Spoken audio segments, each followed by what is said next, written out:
Okay, today is the mock-up of the serpentine system with our mocked-up wooden radiator. I don't think it's going to do much cooling, but it allows us to see what our clearances are. So this is our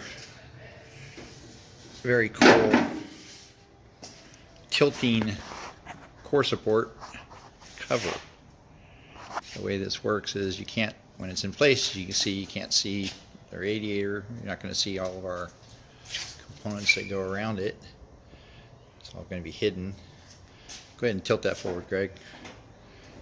And there you go. So that allows us to get at the radiator, overflow, power steering reservoir. They'll be mounted down in here.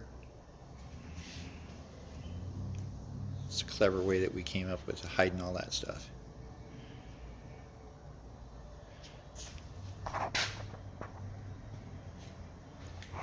We'll show you more later as we figure out what we're going to do.